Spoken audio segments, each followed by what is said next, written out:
Thank you so much for joining us as we drive it home this Monday, August 3rd. Is it August 3rd already? Austin May, my guest co-host. Is it August 3rd already? No more July. Goodbye. Goodbye, July. Although, as a Leo, I've been enjoying that side of Instagram talking about how Leos feel like it's our birthday month because there are no federal holidays in August. So we are the only. Well, happy birthday, Leos. Thank See, you. over Yes. here I'm Capricorn, so Yeah. I'm just feeling all sorts of awkward in this summer The space. heat. Oh yeah, Yes. I could see that. Well, and to be fair, there are July birthdays that are also Virgo, but they're also in August. So to all our Virgos and Leos, happy birthday month to us is all I'm saying. Happy birthdays. Austin May is candidate for McHenry County Board. He'll be helping us give away a pair of tickets to a set of tickets. Yes. A set of tickets for the McHenry County Fair coming up this hour. So I want folks to stay tuned for your opportunity to win a set of tickets to the McHenry County Fair because there will be something for everyone. We'll talk about that in a little bit.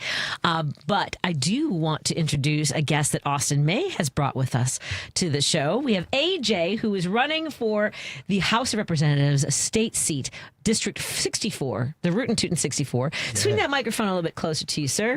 There it is. Thank you so much for joining us in studio today. Yes, glad to be here. Appreciate it. And remind me of your last name because we want to make sure people know on the ballot when they see you, not just AJ. Right, AJ Johnson, Illinois State Rep, District 64. There we go. Fantastic. Now, tell me a little bit about when you guys met first. Well, how did you come across? Was it because you have Democrats running in McHenry County and you have to know everybody, Austin? I mean, I try to know everybody, yes. Fair. I'm working on it. But I think the first time, we met before I went to your school for JROTC. Correct. But that was like the first thing we did together. Yes. So, AJ, how long have you been a JROTC instructor? Wow, I've been teaching JROTC for the past 17 years. I started off in Wisconsin, in Kenosha, and I left Kenosha and I went to Waukegan High School, where I've been since 2012. The home of Jack Benny. We love Waukegan. Yes, it is, the home of Jack Benny. That's fantastic. So tell us a little bit about yourself. Where did you grow up? All right, that's awesome. Well, I grew up in the great state of Mississippi. The pride of the South is what I like to call it. And I am number 5 out of 14 children. Isn't that crazy? And Busy parents. Yes, busy parents. And I grew up on the Gulf Coast, right there, a little small town, Biloxi, Mississippi. So have you ever heard of Biloxi Blues? I have. Yes, I have. The movie was with the one and only Matthew Broderick, I believe. It's the Neil Simon play, wasn't it? Yes. Yes. Exactly. Yeah. Before my time, but yeah. Like movies that like live in a capsule somewhere. Yes. Now you have to watch the movie. It's a good movie. I should. We all should. Movie. Yeah. I love it. So you grew up in near Biloxi or in Biloxi? In Biloxi. In Biloxi. Yes, right there in Biloxi. I have family in Biloxi and Ocean Springs, but yeah, Biloxi. And I served 26 years in the United States Army. Like I said, I spent about 17 years as a JROTC instructor. And I'm also a member of the Lake County Sheriff Merit Commission, where I've been doing that for 3 years, where we go out there. And anybody want to be a deputy in Lake County, they have to come through me. I am the the gatekeeper for that. The guy to know. Nice. Yes, indeed. Was your family entrenched in the military? Did you have a lot of family members who had served previously before you decided to join the Navy? No, the Army. The Army, pardon me. Yeah, that's okay. And no. I was out of 14 kids, I'm the only one to join. I did have an uncle that joined. He was a colonel in the United States Army.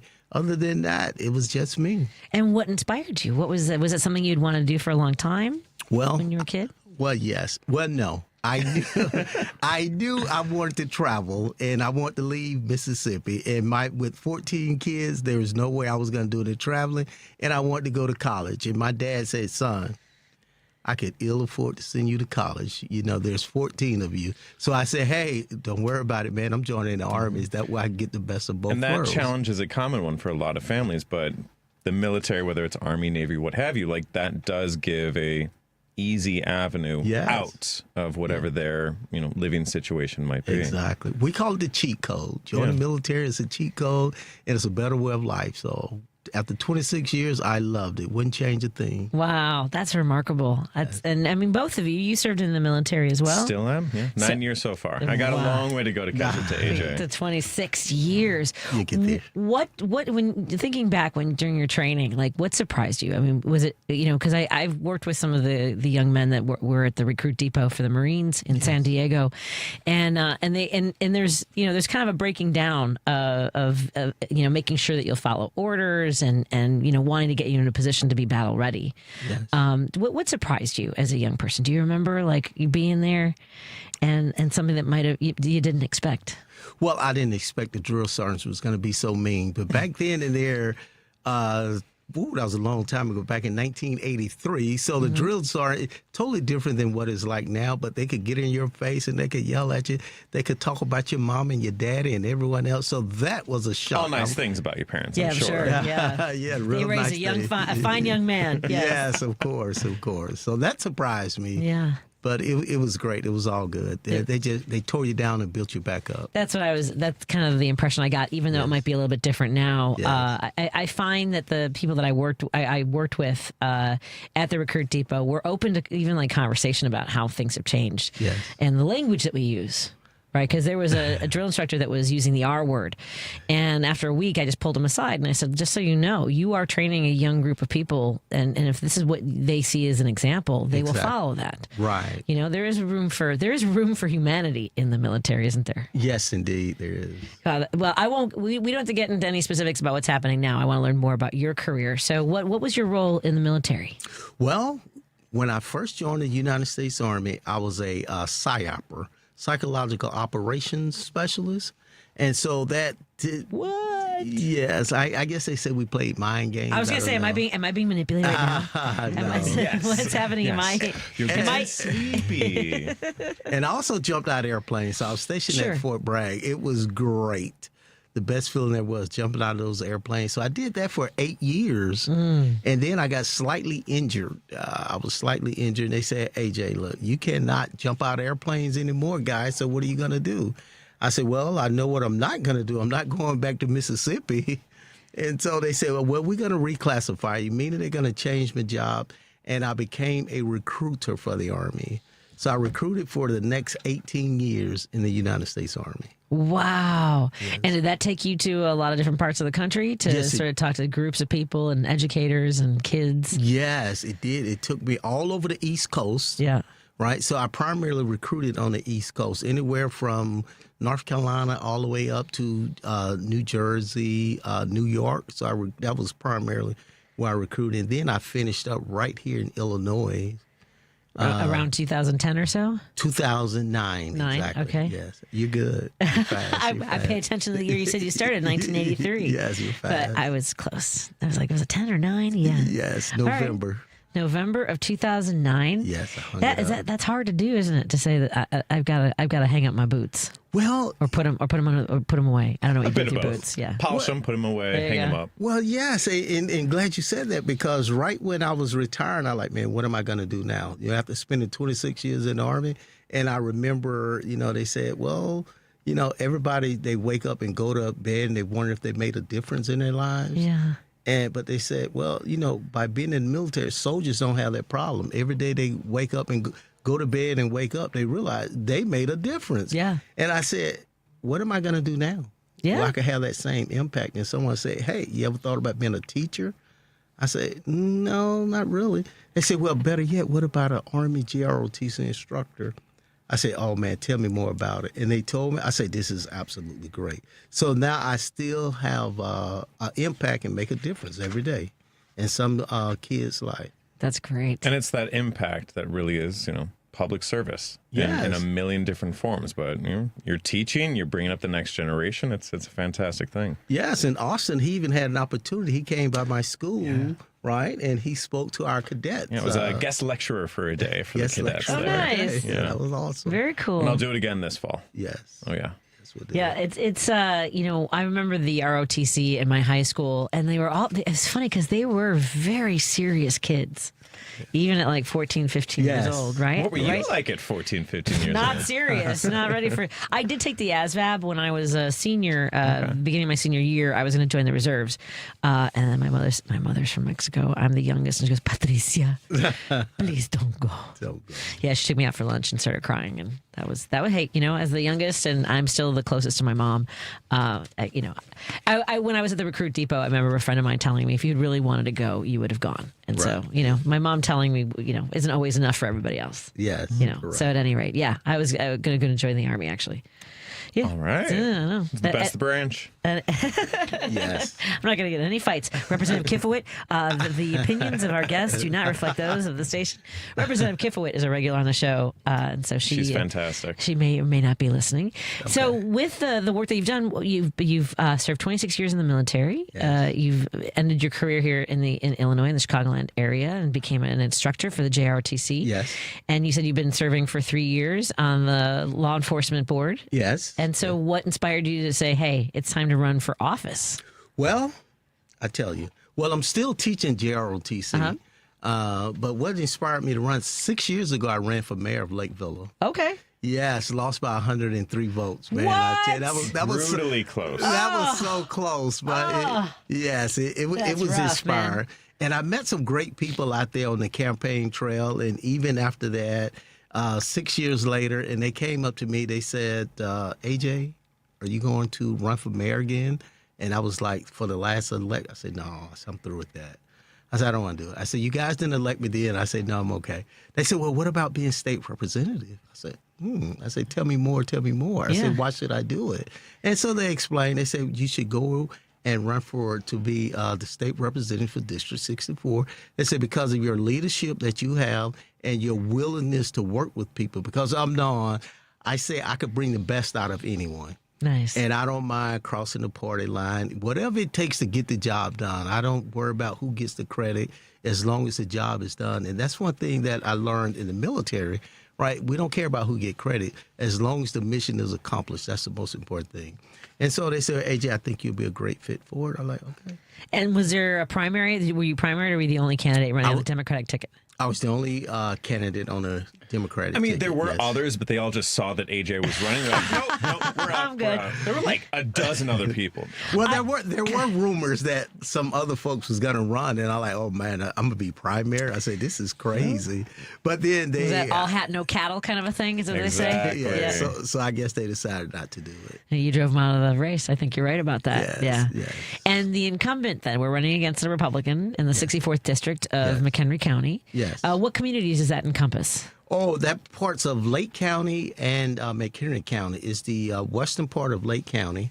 And it goes out Lakeville, Antioch, Fox Lake, Ingleside, parts of Lake Moore, parts of Volo, Wonder Lake, Jonesburg, Spring Grove, and parts of McHenry. Okay.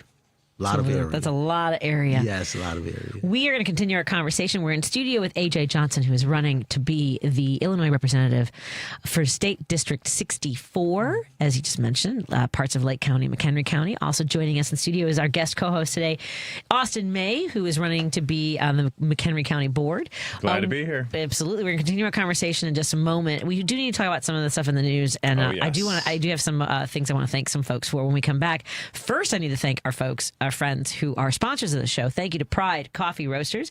Go to Pride Coffee Roasters and put an order in, maybe for a bean subscription, or if you just want to try a bag, order some of the best roasted to order first. It's a delicious tongue twister. Yeah, I know. Single origin, roasted to order coffee beans. Every single cup of coffee tastes like a love letter in a mug. Go to pridecoffeeroasters.com and order some right now. Plus, they've got some great swag. I have a tote bag and a hoodie that says, sounds gay, I'm in. I really enjoy that tremendously. So go to pridecoffeeroasters.com. And thank you to our friends at Source Solar. Go to source.solar. Make an appointment with Peter Sorellis. Maybe it's time to get solar panels on your house or business. And he has partnered with Illinois Solar for All to help you with financing. That's source.solar. solar.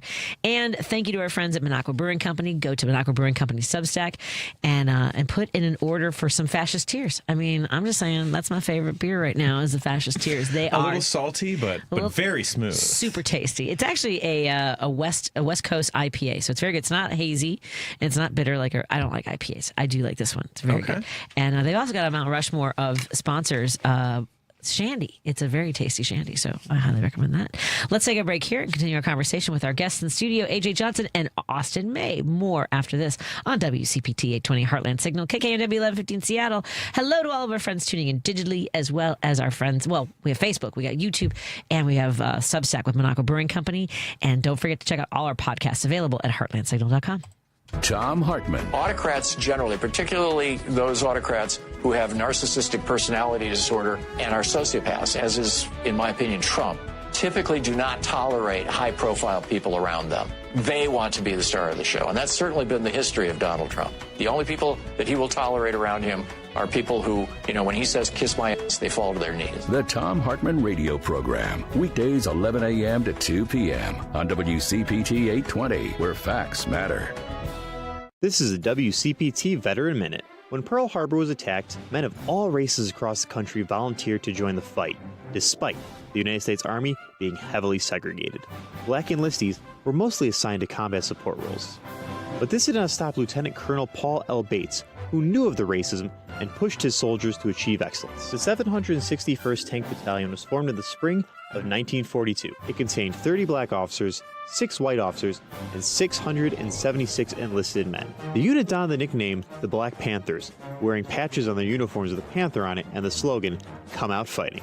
And in 1944, the 761st was assigned to General George Patton's Third Army in France. General Patton gave a colorful speech to his crew, and the Black Panthers became the first African-American tank squad in World War II. And by the end of the war, the Black Panthers had fought further east than every other United States unit, receiving 391 decorations for their heroism. Do you hear that? Asthma triggers are everywhere, from dust mites, pet dander, and pollen, to smog and smoke. An asthma attack can strike anywhere, anytime. Be prepared with quick-acting Primatene Mist. Clinically proven to open airways quickly. It's the #1 FDA-approved asthma inhaler available over the counter. Primatene Mist. Breathe easy again. Use as directed. Sponsored by Armstrong Pharmaceuticals. This is WCPT 820, where facts matter. If you're listening to this station right now, you've definitely heard my voice before. Hi, I'm Hawk. And I'm Pete. And we're with Source Solar, your local source for solar. Source Solar is Chicagoland's premier solar installer, providing solutions for over 1,000 homeowners and business owners across Illinois and Iowa. With over a decade of industry experience and deep roots here in Chicago, we have the expertise to help your transition to clean, renewable, resilient energy. We can guarantee that we save you money day one without any out-of-pocket cost to you. This means you have an instant ROI, instant payback, and can save money to add to your bottom line day one. At Source Solar, we source everything as local as possible, meaning we always carry the Made in USA sticker. Find us online at www.source.solar. Stop in our office at 5710 North Northwest Highway or give us a call at 773-985-3992. And don't forget to ask for Hawk or Pete. You're listening to Driving It Home with Patti Vasquez.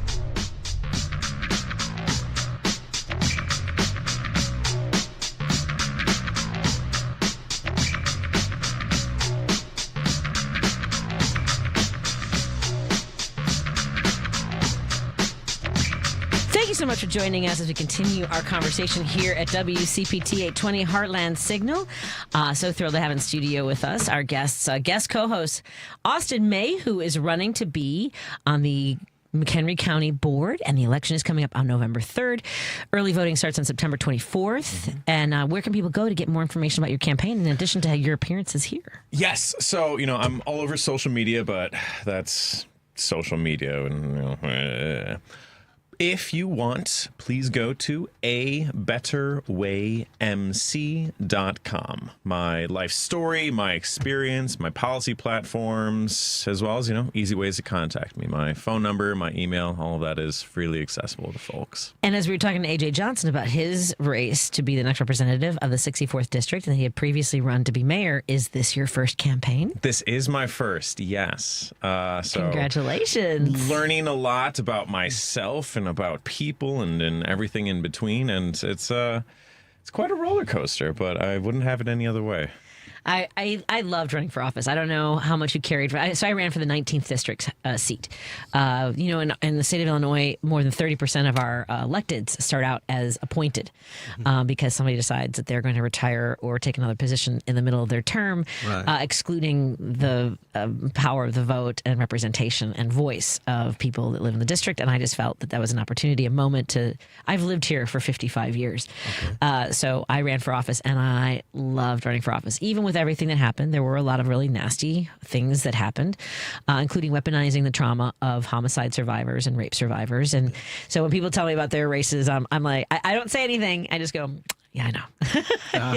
It's a different experience for every single one. Absolutely. And, even just at the county board level, like there are 9 of us all running this cycle. And, everyone's got a different campaign, a different reason they're running, and how they'll get there. Yep. It's a different bumpy road, a different hike. Even if you're in the same party, it's wild. Yes. I mean, when people see that, that golden ring, I guess is the way they look at it, rather than serving people. You know what I'm saying? Yes. And supporting other Democrats that can serve in other capacities, whether it's on your campaign or in your community. Mm-hmm. That's what I struggle with. So you, though, have a race against head-to-head, and you said that you want to work with everybody. Have you been to Springfield? No, I have not been to Springfield. That's why he still wants to work with everybody. It's just like, you might think otherwise about reaching across the aisle.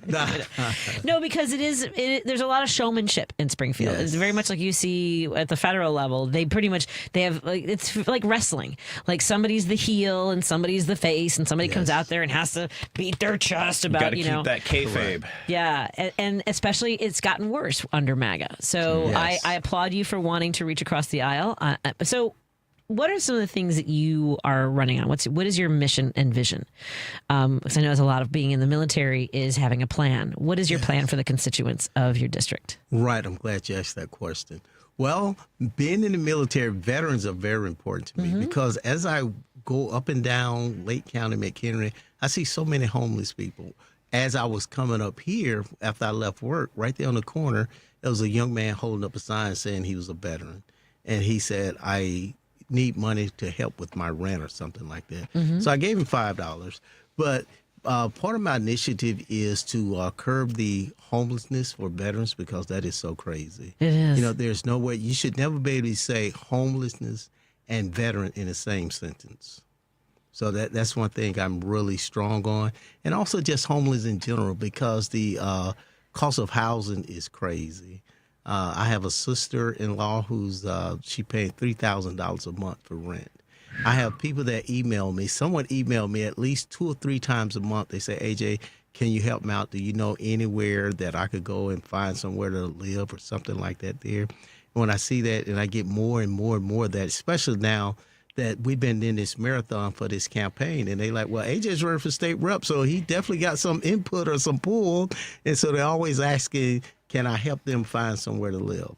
And I refer them to different agencies and whatnot, but it is just insane. What are some of the things that you see for housing? I know that one of the big push, there's been all kinds of talk about whether it's rent control. Obviously, property taxes are crushing. I was just watching some, like one of the, these videos about like how to plan for your future, and they say not to spend more than 1/3 of your income on your housing. And if your sister, I'll let the IRS know. Sorry, exactly, exactly. But I'm saying, right? Is it like your sister would have to be making $9,000 a month to pay $3,000 just for the house, right? And that's not including your, your housing insurance, your utilities, and things like that. So, I mean, this isn't sustainable. It isn't. And just to move in, you have to pay the first month rent, the last month rent, and security deposit. Yeah. Who has that type of money saved up or tucked away underneath their mattress that they could move into a 1-bedroom or 2-bedroom apartment. I know that you were with the military for 26 years. So, my first apartment was 1994, and it was only first month's rent and a security deposit. Correct. And so I don't know how that's gotten out of control. I don't. Can we legislate that it's not these overwhelming, these burdensome fees to apply? One, to apply for an apartment. They're charging people to apply for apartments too.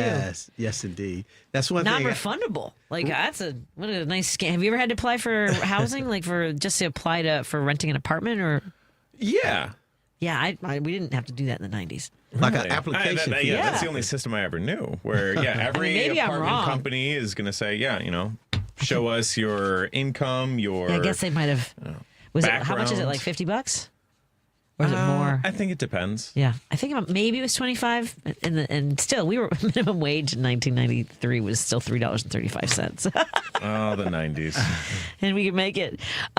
So what are some of the vision? What are some of the plans you have then for affordable housing in Illinois? Well, the governor is really working on something now that we want to build more affordable housing, which is great because their housing is very limited now. And I think due to COVID and the housing industry slowed down just a tad bit. And so there's not enough affordable housing. But not only do I want to provide affordable housing, but I'm looking at how can we do a pathway to home ownership? Because it's just one thing to say, I put you in a low-income housing, but that's temporary. Right. Right. So what we're working on is see how we could get a pathway to home ownership. That would be one of the biggest things that I work on as soon as I get to Springfield. All right. Very good. We're talking to A.J. Johnson, who is running to be the next Illinois representative for the State House District 64. Joining us in studio as well as guest co-host Austin May, who is running to be on the McHenry County Board. Again, the election is on November 3rd. Early voting starts on September 24th. Right now is a good time to find out more about the candidates because you might also want to get involved. You might want to go door knocking, volunteer for phone banking, show up at the offices. Where do folks find out more about your campaign? Right. I'm glad you asked that question. It's very easy. If you want to find out, look up AJ for State Rep.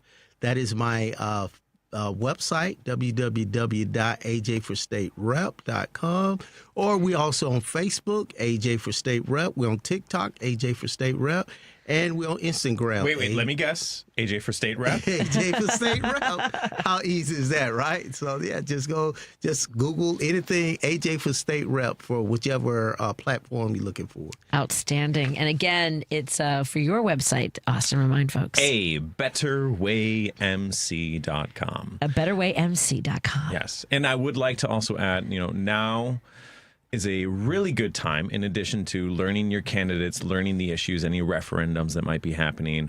Make sure that you are registered. Make sure that your neighbors are registered. Make sure that your relatives are registered. You can go to vote.gov, and that is a easy portal then down to, the state level Board of Elections to see your registration status. Maybe you need to update your address. Maybe you need to update your name or anything else. But, get ready. It's coming. It's coming quick. Good advice. Let's take a break here and continue our conversation on WCPT 820 Heartland Signal, KKNW 1150, and KTNF. Oh, that's later. But still, we love our KTNF family as well. Yes, we do. And all of our friends tuning in digitally on Facebook, YouTube, and, of course, Monaco Brewing Company Substack. You're listening to WCPT 820. Here's the latest Chicago weather update. I'm meteorologist Ray Miller from the Weatherology Weather Center. We'll see mainly clear skies tonight with a low temperature of 65 degrees and winds out of the southeast around 5 miles an hour. Tuesday, lots of sun, high of 84, and southwest winds at 5 to 10. Wednesday, showers and a few thunderstorms with a high temperature of 78. Thursday, chance of thunderstorms and a high temperature of 76. Friday, showers possible early in the day, otherwise sunny, high in the low 80s. That's the latest Chicago weather update. Right now, it's 80. This is Chicago's Progressive Talk, 820 AM, WCPT Willow Springs, and online at WCPT820.com, where facts matter. This is First Take at Daybreak with Al Kendall. Sundays, 7 a.m., where sharp minds meet real conversations. From city programs making a difference to guests shaping Chicagoland's future, Al's got the mic and the message.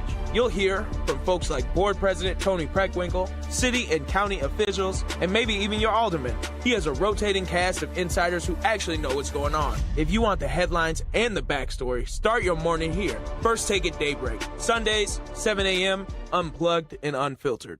More than 4 million adults in the United States have glaucoma. People don't realize that glaucoma is one of the leading causes of blindness. Nearly half of those with glaucoma don't even know that they have it until vision loss has occurred. Don't miss life's most beautiful moments. Schedule a comprehensive eye exam to protect your sight. National Glaucoma Research, a Bright Focus Foundation program, offers free resources and tips for healthy vision. Learn how to protect your sight at stopglaucoma.org. Ever tried balancing a dozen eggs in one hand while hopping on one foot? Or maybe juggling cats while riding the unicycle? Sounds ridiculous, right? But guess what? That's exactly what texting while driving is like. Your human brain only has the capacity to focus on one thing at a time. So when you're behind the wheel, give driving your undivided attention. Don't drive distracted. A message brought to you by the National Highway Traffic Safety Administration, Project Yellow Light, and the Ad Council. You're listening to WCPT 820 because facts matter. Here's great news for those Chicagoans heading up to southern Wisconsin. Should you ever forget to load up on progressive brews from the local favorites like Rogers Park Provisions or Park West Liquor in Lincoln Park, Minocqua Brewing Company beer is now conveniently available at Dream Liquor and Cigar in Kenosha and in the Lake Geneva area at Delavan Liquor and Smoke in Delavan. If the great town of Madison, Wisconsin is your jam, please remember to swing into the Minocqua Brewing Company tap room at 2927 East Washington Avenue to grab some Resistance beer, pizza, t-shirts, and progressive camaraderie.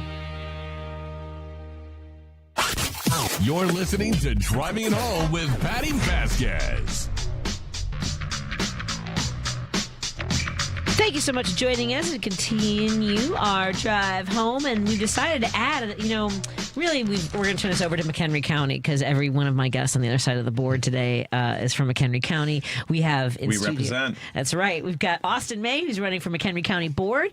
You can go to BetterWayMC.com. BetterWayMC.com. We also have with us AJ Johnson, who's running to be the representative for the 64th District. You can go to AJ for State Rep. For State Rep, AJ for State Rep, and Paul Chivari also representing McHenry County. And I'm running to stay in shape. There we go. The most important one of all. Yeah. Do you run? Are you a runner? No, not really. I walk a lot though. So do you, yeah. I'm trying. You know what? I never liked running. Do you like to run? I do. You do like to run? Are you Yes, a runner? I'm doing the Chicago Triathlon in a few weeks. Get the hell out of here! Yeah, my first one. That's amazing. Yeah. That's very exciting. We've got, we have an acupuncturist who also does a lot of triathlons, and he talks about how to use acupuncture for recovery and training and things like that. AJ, you runner? No, I used to be. Yeah? Yes, when I was in the Army, but remember, I got slightly injured jumping out of those airplanes. That'll happen to you, yeah. I've never liked running. I always want to know when I can stop. I'm like, can I stop now? Now can I stop? Can I stop now? But I was a baseball player and softball player in high school and grade school, and so I'm more of a sprinter. And I think I've seen training about like how to start sprinting again in your 50s. So, and also, we're not here to talk about that.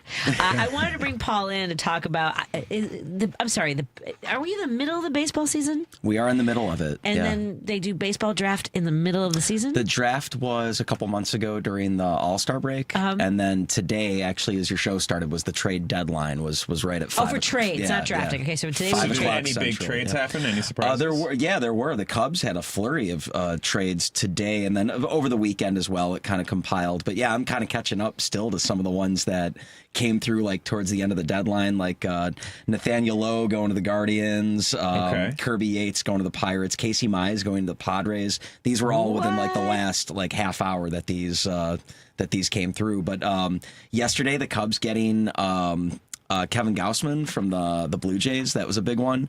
A lot of pitching for the Cubs. Clay Holmes from the Mets, Braxton Garrett from the Marlins, Ryan Zefferjon from the Angels. So pitching was a big need for the Cubs, and they addressed that now, as we're well. Having a pretty good year, but what do you make of these trades? What does that signal? No one really jumps off the page except for Gausman, but a lot of great veterans. Like they also got David Peterson and Aaron Savali in the weeks before, so they have almost too much pitching now. And I was counting on the 40-man roster. They still have about 2 or 3 moves that they have to make to get guys off the roster now, but going into October or heading to October, the Cubs should have enough pitching to get them by, unless more injuries. The injury bug keeps biting them like it has this summer.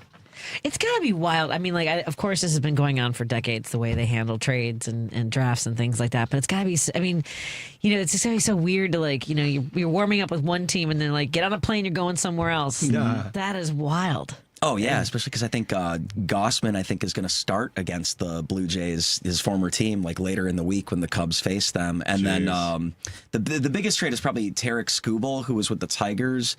He was the Cy Young Award winner, I believe, last year and the year before.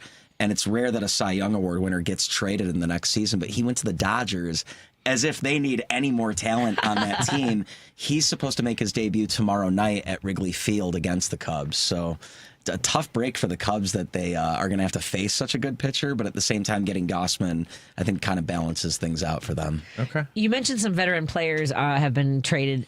So is that when an organization brings somebody who's maybe got a few more years left, is that also a vision to rebuilding once that? Well, sometimes with the case with Gossman, he's a free agent at the end of the year, so sometimes it's just a rental player. Yeah, that's what I was thinking. Yeah, right. just to beef up for this season. Temporary fix. Maybe if they have some room on the payroll to try and sign him to an extension, but Clay Holmes has some control left, so there is that where sometimes you can trade for a guy that has team control or has a few years left on the contract, and you can build around that for the future. But for the most part, I think all these guys were 1 year, one and done, and then you won't see them next year. If there even is baseball next year, that's a whole different conversation. We have a labor dispute coming up at the end of the year, and seems like the owners want a salary cap and the players don't want a salary cap, and that's been the back and forth. I'd be forever. more surprised if it was the opposite. You're right. Yeah, exactly. I mean, millionaires versus billionaires, but yeah, it's the insiders are all saying that the owners aren't really proposing anything that looks realistic for the players,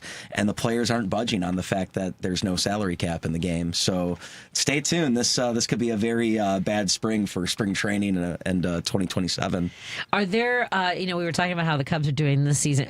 I always flash back when there are moments in time that are sort of frozen for me.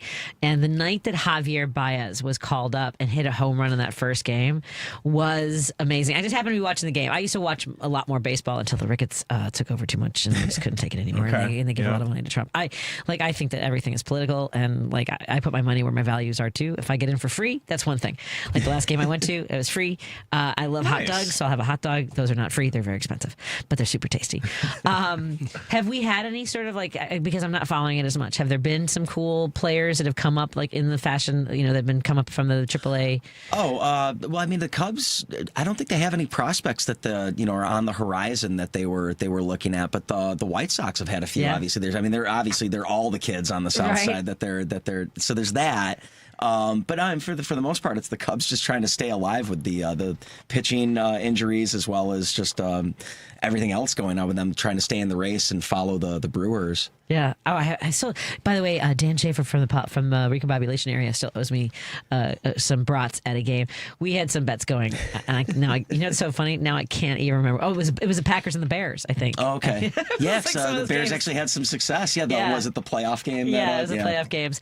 Now AJ and Austin, I don't know if you saw this video. I'm pretty sure that Paul did, that went viral because football seems to draw a lot more of the political, ever since Colin Kaepernick. Colin Kaepernick, right, was kneeling and to protest, and Trump got involved in all that. Now, did you see this kid at Wrigley who was sitting down during the national anthem, and this? I did, yeah. This guy behind him starts yelling at him, and the kid's just I know that my son's gone to Cubs games and sat through the national anthem, which I think is his First Amendment right, and in general his right.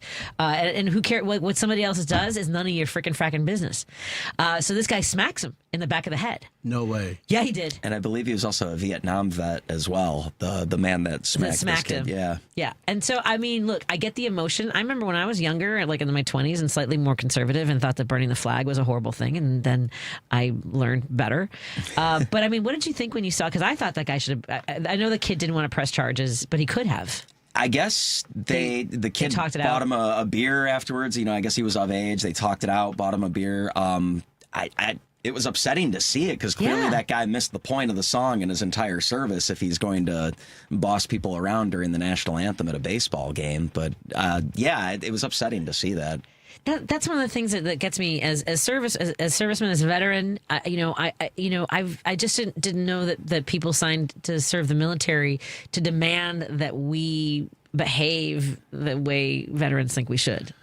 There is a lot of confusion, a lot of raw emotion, a lot of contention around what it means to, have a society of free speech where every opinion, within a spectrum is allowed under the sun. And, I've talked with other service members who are like, oh, it should be illegal to burn the flag. It should be illegal to do this protest, to do that thing. And I understand that perspective, but that's not how the Constitution works. That's not how the society that we've made over these now 250 years works.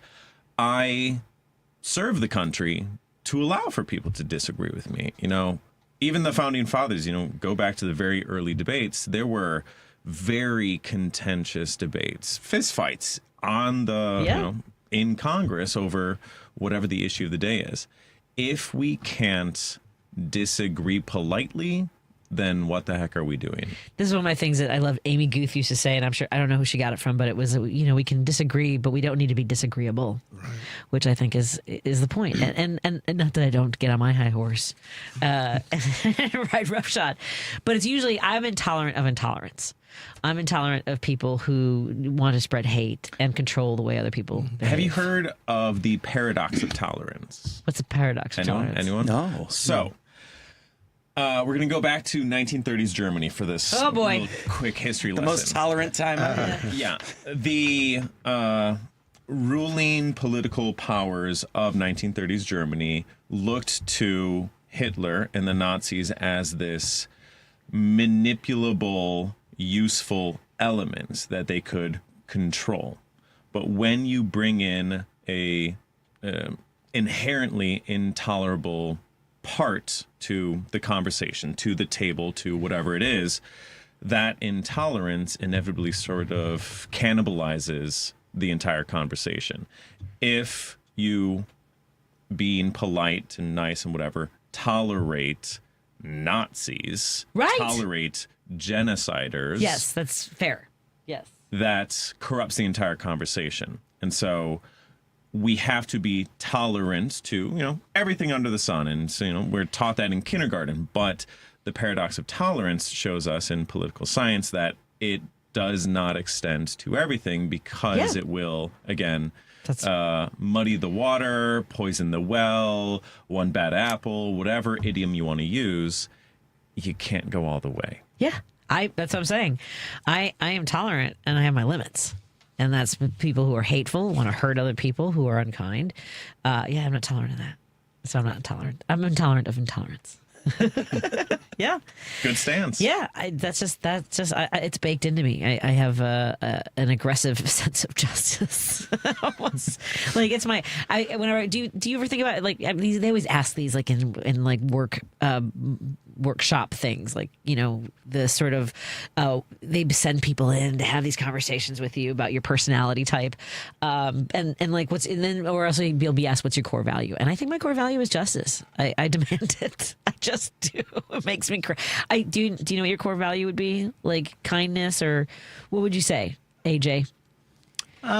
Justice, integrity. Right. Integrity. I like that. Yeah. I didn't mean to put everybody on the spot. No. If you want, Paul, is this like Thanksgiving where we all got to like say what we're thankful for? What do you think about? Oh my gosh. These are always so weird. See, but I would say kindness, but sometimes I'm just mean sometimes. So I don't know what you're my mean core when value. People aren't kind. I think that's what, because I don't like go out to be mean to people. I think it's like if I get provoked enough. So I would say kindness. Yeah. So, but it's just I could turn. So. How about you, AJ? I mean, what about you, Austin? I'm going to go with curiosity. Ooh, that's a good one. Mix it up a bit. Yeah. If, every day or every whatever measurement of time we want to think it over, if we can continue to grow and learn and change and adapt and see a bigger picture, that's healthy. I know a lot more today than I did a month ago, 10 years ago. Well, being curious means being also absorb and integrate new information. right? I mean, that's to me, that's what being a progressive or a Democrat. Like, I don't know about Democrats because we run the gamut, but I think that being curious and being That's able the scientific method. Yeah. All those things. We are constantly growing. Yep.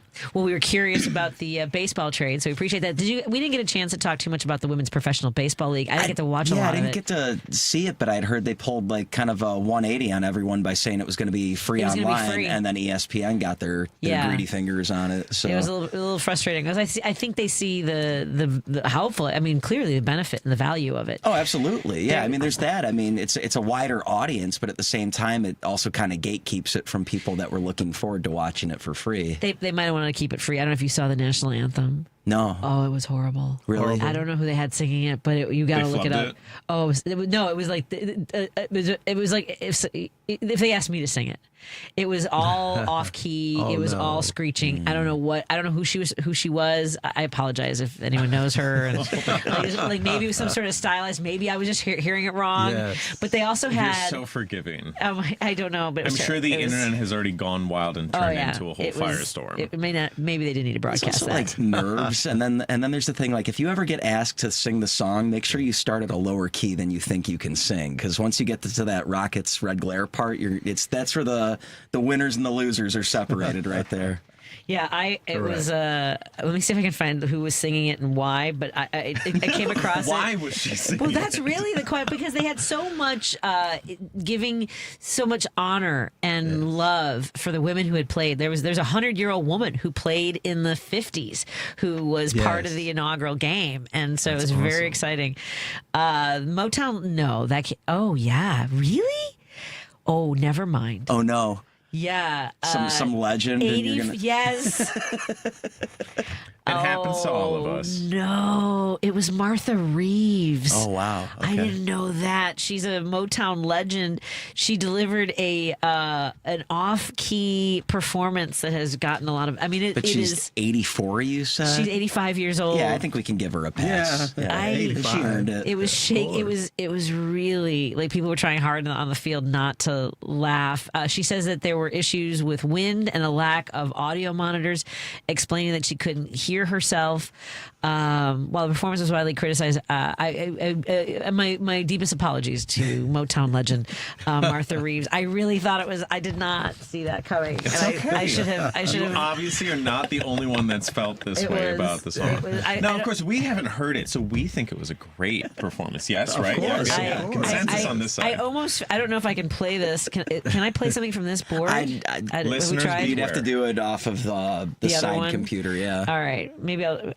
You're going to play her performance. I feel like she has to redeem herself. It is so bad, and I think the national anthem can be played on the air. Can't you have legends who are phenomenal musicians and singers who every once in a while will flub something terribly. There was that infamous NBA game at least a decade ago where Fergie did the national anthem. Oh, God. And it is still a meme.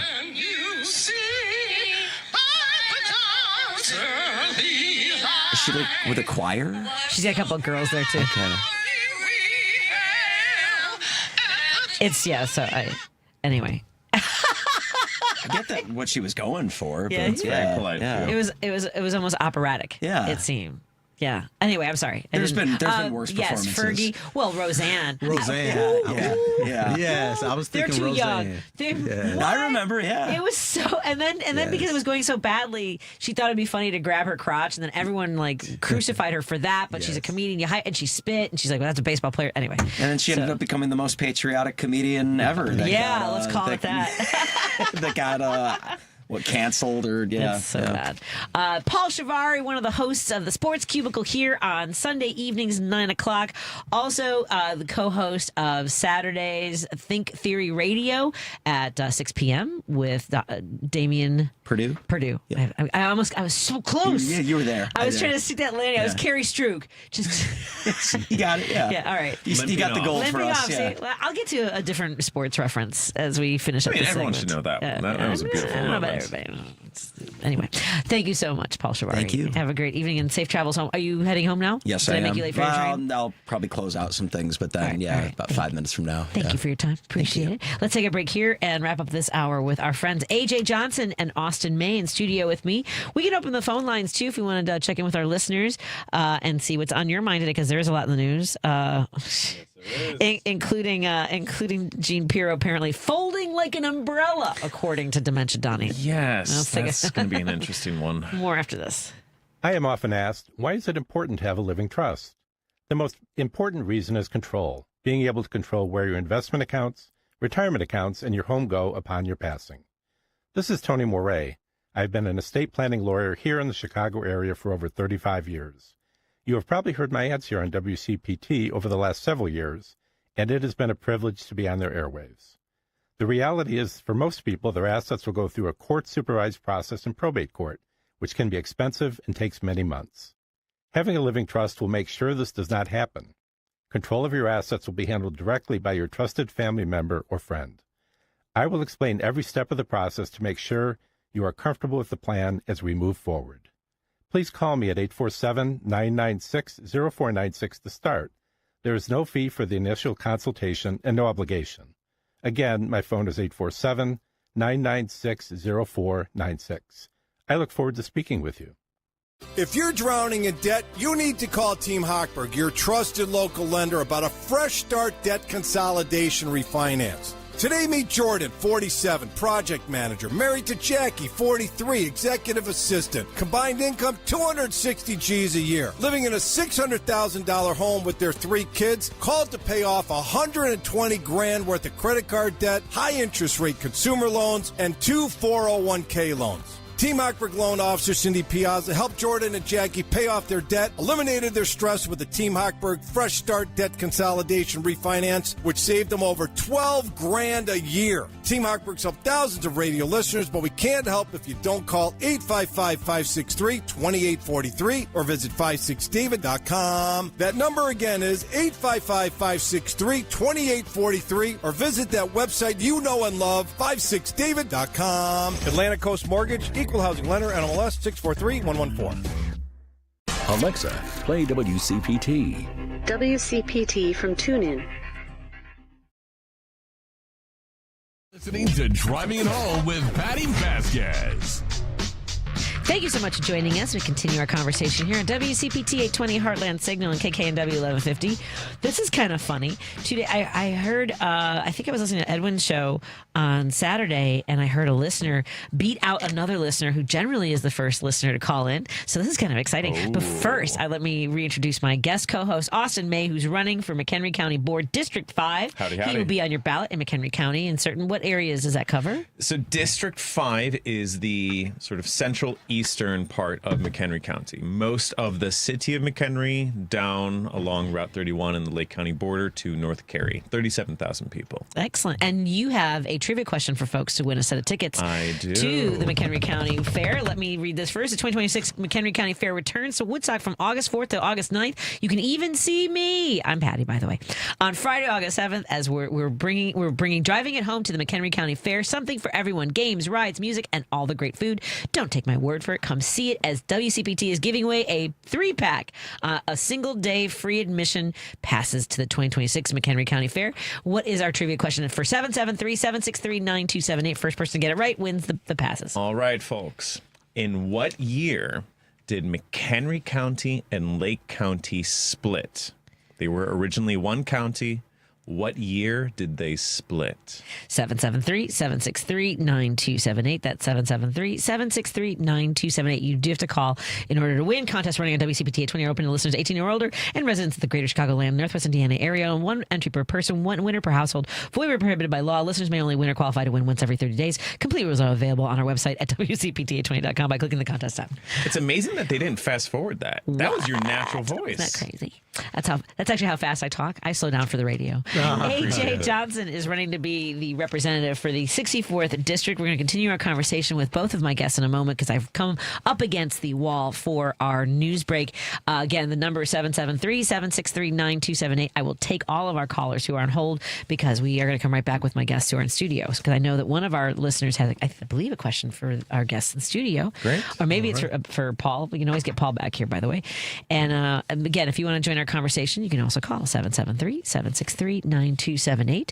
And we're going to come back, continue our conversation. Also coming up in the next hour, we're going to have Kaylee Peterson, who's candidate for Idaho's first congressional district. It's fantastic. Isn't that amazing? We're going to talk about what's going on in Idaho, including the shooting that happened at the In-N-Out, which, I mean, like, how horrifying that we're watching things in real time. And just and you, for me, I could feel myself being in a car in a parking lot, and like, it's terrifying, just someone walking up on you like that.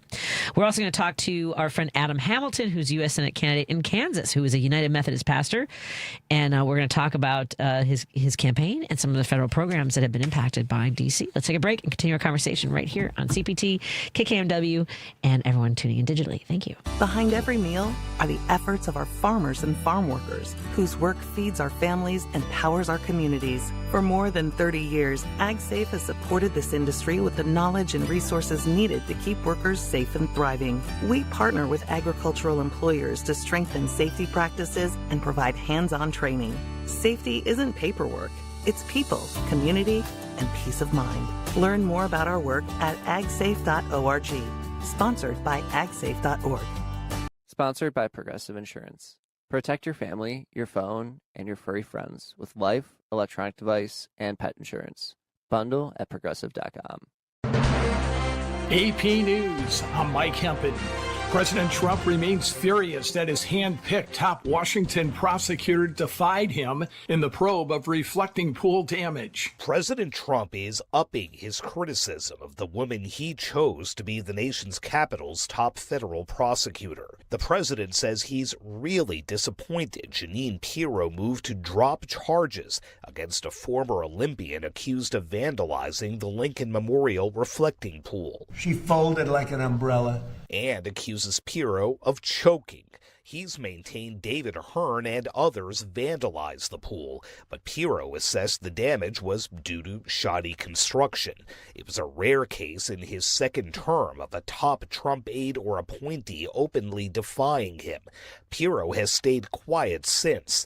The president has not said if he'll fire her. Sagar Meghani at the White House. President Trump says new talks with Iran are the last chance for Tehran to forge a deal and avoid an escalation of U.S. strikes on the country. Trump says he expects to have an idea relatively soon about how negotiations are going to reopen the Strait of Hormuz and address U.S. concerns about Iran's nuclear program.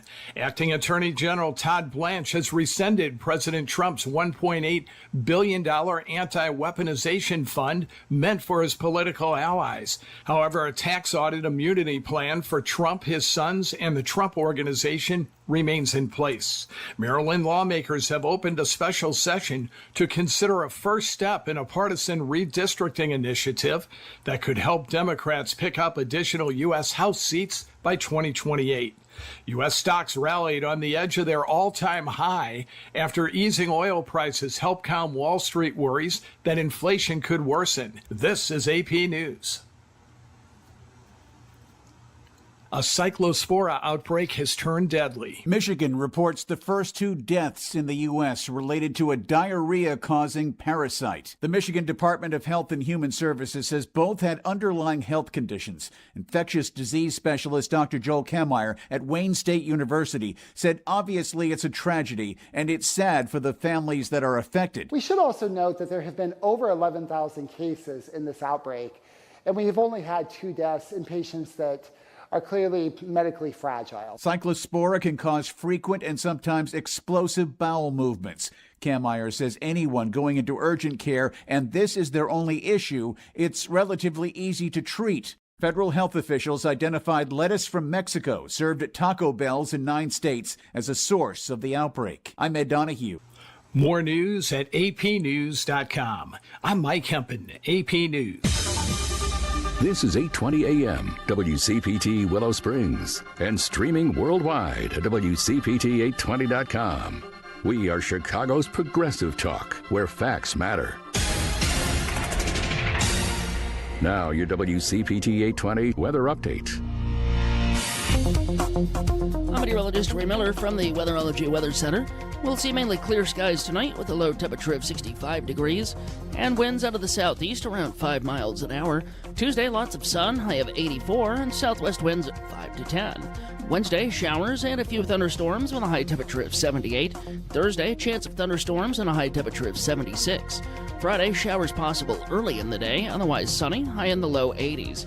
That's the latest Chicago weather update. Right now, it's 79. We're with Bridget, whose husband won't be home for months, and whose daughter is due any day. We're with Mike, who's leaving home to protect his family and yours. We're with all service members and their families who need community, connection, and maybe a bit of magic. Are you with them? Learn more at uso.org today. We're with Liam after his 4th military move, when being new is starting to get old. We're with Tara during the holidays, when she misses home the most. We're with all service members and their families who need connection, comfort, and a home away from home. Are you with them? Learn more at uso.org today. Chicago's progressive talk, WCPT 820, where facts matter. Driving it home with Patti Vasquez, Patti Vasquez. From global conflicts to greenhouse gases, the folks refusing to wear masks says, and politicians getting caught grabbing ass says, she's driving it home with Patti Vasquez. Thank you so much for joining as we continue our conversation here on WCPT 820 Heartland Signal, KKNW 1150 in Seattle, KTNF AM 950 Minneapolis, St. Paul, and of course all of our friends who are tuning in digitally on Facebook, YouTube, and on Substack through Minocqua Brewing Company Substack. Please consider subscribing and sharing with your friends and family so they can join the conversation too. I wrote an essay today called Vandals, and it was about the idea that this president is very angry at his DOJ and Judge Jean Pirro for claiming and explaining that they could not prosecute the gold medalist kayaker for vandal when it was a faulty installation and the company that Trump himself hired. They were donors to his campaign and went from $2 million estimate to over $14.5 million. And in the meantime, we are spending billions of dollars on a war in Iran. We are cutting $1 trillion from programs that help people stay in their communities and try to provide for their families, including SNAP benefits, Medicare, Medicaid. Anyway, the real vandals are the ones who are grifting off of this. And at the same time, the word affordability apparently was just made up this make year. Believe. Yeah. It's Democrats came up with thing. it. Yeah. Affordability is not a kitchen. Very strange. We have in studio with us, that is candidate for District 5 of McHenry County Board. He'll be on the ballot on November 3rd with early voting starting September 24th. That is Austin May. Hi there. You can go to A Better Way abetterwaymc.com, abetterwaymc.com, A Better Way MC for McHenry. BetterWayMC.com. Exactly. Yep. And also joining us in studio is a veteran of the United States Army, 26 years, and serving for 26 years, as well as teaching JROTC in McHenry County. Yes. As our friend A.J. Johnson, who's running to be the representative of the 64th State District of Illinois, and he'll also be on your ballot November 3rd. So very exciting. Yes, it's exciting to be here. Again, AJ for State Rep. You can find me on Facebook, Instagram, TikTok, and our webpage, AJ for State Rep. That covers parts of Lake County and parts of McHenry County, Lake Villa, Antioch, Lake Moore, Volo, Ingleside, Fox Lake, Spring Grove, Johnsburg, Wonder Lake, McCullum Lake, and parts of McHenry. McHenry feels huge. It is. It is. Volo, which is where they have the automobile museum, as well as that Western. Is that Western Town still open? The country in Western Town? Do you know what I'm talking about? No, so maybe it's not open anymore. It used to be like isn't the Railroad Museum somewhere? No, it's not. The Railroad Museum's in Union. Union. So maybe so is that country in Western Town. I feel like they're close. I thought Volo was there too. At any rate, let's, before we get to our first caller who has a question for our guests, I believe, or for the conversation, let's get to our listener who has an answer for the McHenry County trivia in order to win a set of passes to McHenry County Fair, which is returning to Woodstock from August 4th through the 9th. And we have a pair of passes to give away today and tomorrow. And we have Jim in Lake County. What's your answer to our guest, Austin May's trivia question? It is March 1st, 1839. Whoa! Yes, sir. 1839. Outstanding. Were you planning to go to the McHenry County Fair? Yeah, I'm actually working at the Democratic table Wednesday, and then I was going to come see you Friday night. Hey, excellent. Fantastic. And now you've got some passes to share with folks. Did Lady B get all of your information? Please hang on the line so Lady B can get all of your information. Again, our friend Jim from Lake County was split from McHenry County back in 1839 is going to be joining us at the McHenry County Fair on Friday. And again, the fair is going from August 4th through the 9th, and we would love to see everybody there. Thank you so much, Jim, for calling in. We appreciate it. Let's get to our... Let's see, Lady B's got Jim, so let's go to Dave from Hoffman Estates, who is our first caller into the show today. Hey, Dave, what's on your mind, my friend? You almost said Jim. I did, didn't I? But you were first. Yeah. My question is to you, Patty. Oh, for me. Are you aware that Driving It Home, his 5-year anniversary was actually yesterday, August 2nd. You know what's funny? I did mention it last week because you were the one that sent us a beautiful card. I have that in my office. Yes, I did get it. I mentioned it. I don't know if I mentioned I know I've been talking about it. Sometimes I forget what's on the air and what's just with people in my life and around me. But no, we were talking about it in the station. Yes, over the weekend was my 5-year anniversary. So thank you for the card and the lovely wishes for all of us. And Lady B, it's been 5 years for us here on Driving It Home. That is fantastic. Yeah. And do you know why it's called Driving It Home? Tell us. Do you know why? Dave, do you have any guesses?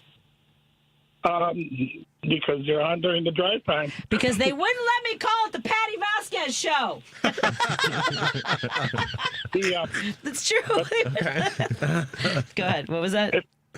But don't forget, too, I tried to get Jim, not Jim, but Jerry Wolski. You know, he's on there too, yeah. Jerry's been here since the very beginning. Yeah.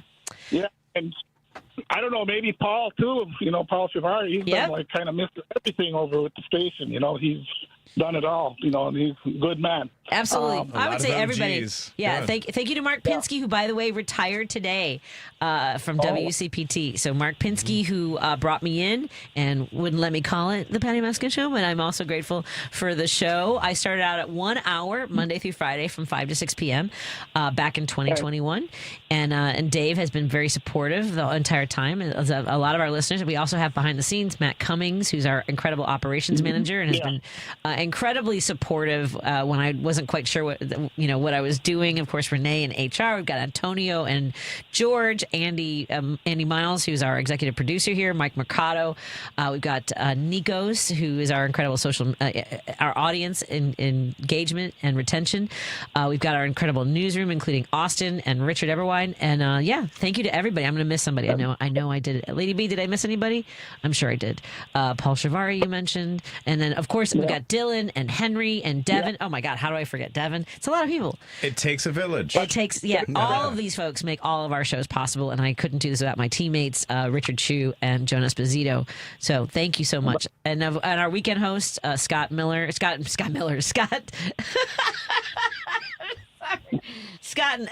Duff and Ellen Miller, who hold down the fort on the weekends. I'm missing somebody. Edwin Eisendrath, Hal Sparks. Yes. So there you go. I'm thanking everybody because you helped me too, Dave. Thank you, Dave from Hoffman Estates. Yeah, but anyway, I just thought I'd like to get it out there, and kind of special 5 years, and and that. Did I hit it right at the end? When isn't tomorrow going to be your double nickels? Double nickel? No, my birthday is later in the month. Oh, okay. Sorry. That's all right. You had to call in for that day, too. Yes, I will be 55 Yes, I will be 55 years old. Yeah. Thank you. I love surprising people. I'm not at the point now where, like, when someone takes my driver's license and they're not surprised, like, I don't take it personally anymore. Because it used to be they were like, "Get out of here." Now it's just like, "Yeah, I can see that." No, seriously, get out of here. Anyway, Thank you. Thought was there, but yeah, you should do like, who was it, Jack Benny, or who was it said that they were 39. 29? I'm 39 years old. Yeah, I did it differently when I started doing stand-up comedy in the 90s. Because people didn't take me seriously because I was 22 years old, I would say that I was in my early to late 20s. My early 20s, which may or may not include my late 20s. And then I was in my 30s, and I said I might be in my late 20s, which may or may not include my early 30s. And I kept moving that. And then I ran for office. And when you run for office, you are applying for a job at the, and earning the trust of everyone. So I was very honest about being born in 1971. So there you go. Anyway, congratulations again. Thank you. And Lady E and to Jerry Wolski. And now they're involved with the driving it home. Excellent. Thank you so much. And you're right. Thank you. Clear the line. All right. Thank you. I'm going to clear the line now. Yeah. Right. Thank you. And this comes back to our candidates in studio. Jerry Wolski, who is my co-producer of the show, has been a friend of mine for almost 20 years. And when I ran for office, like, you need to have a Jerry Wolski. You need a ride or die, somebody who will walk in the dead of winter and the hottest, sweatiest day in the summer tirelessly. I don't know how I would have done it without him. So I hope that you have a Jerry Wolski on your campaign. You need one. And then he carried over and continued to work with me here.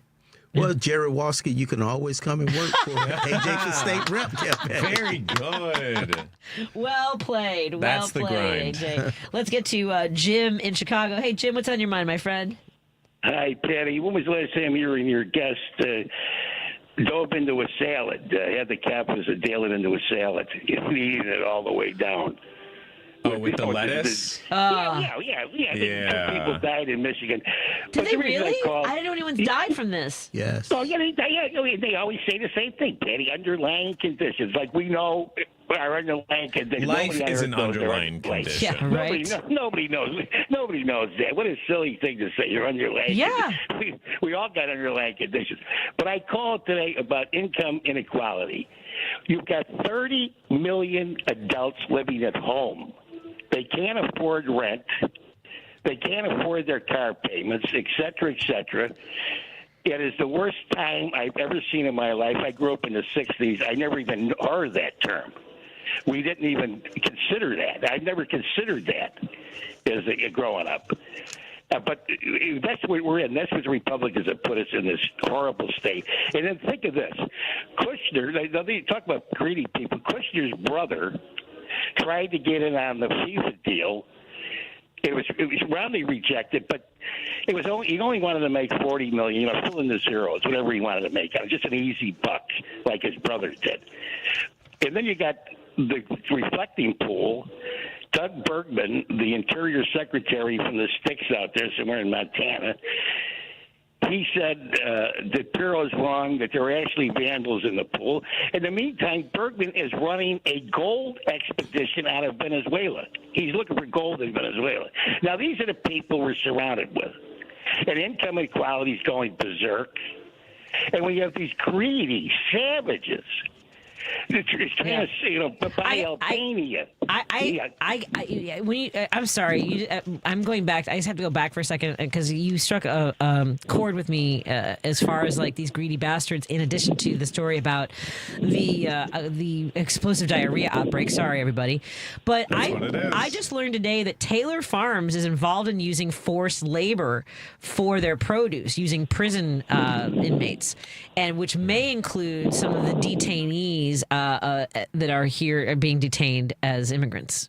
So sure they are. And then he has the nerve to put tariffs on countries that use slave labor, but he doesn't say end the slave labor.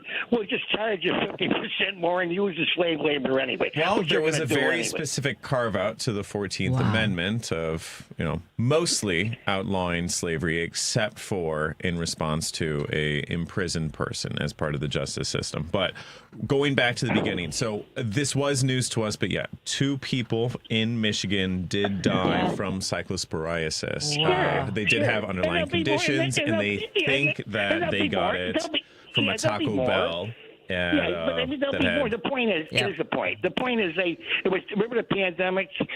Well, you only died because of underlying conditions. 1 million Americans died. So apparently 1 million Americans had underlying conditions. And I would bet with our healthcare system that there's many, many people walking around with underlying conditions that don't even know it and never will know it because they can't afford a general practitioner, because we're one of the only countries on earth that doesn't have some kind of a healthcare system. Yeah. And think of this one. All those people from the soccer teams were here. You know that they are paid they get a month's vacation, paid, that's every year, paid vacation to go anywhere in the world they want to. All those people that came to the United States, or 3 weeks. And there's only 7 countries on the earth that don't do that for their workers. Us, we're included. In the meantime, we have a president who's where's he up to? $4 billion, $5 billion? God knows how much money he's making. Amid all of that, I stumbled across a poll that was actually put out by Fox News of all poll services just about a week ago that really drives your point home, Jim. So, between the Democratic and Republican Party, which political party would handle these issues better? And so I'm going to read them off. Wait a minute. The Democratic Party is better on income equality, health care, inflation and prices, the economy, foreign policy, government spending, and even immigration. Americans think the Democratic Party is better on all of those. The Republican Party only takes the lead. I've never voted Republican in my life. Let's put it that way. The Republican Party only takes the lead on national security and crime. Every other issue, people are looking to the Democrats. They're the biggest criminals in the country. We don't. It depends on what kind of crime we're counting. Yeah.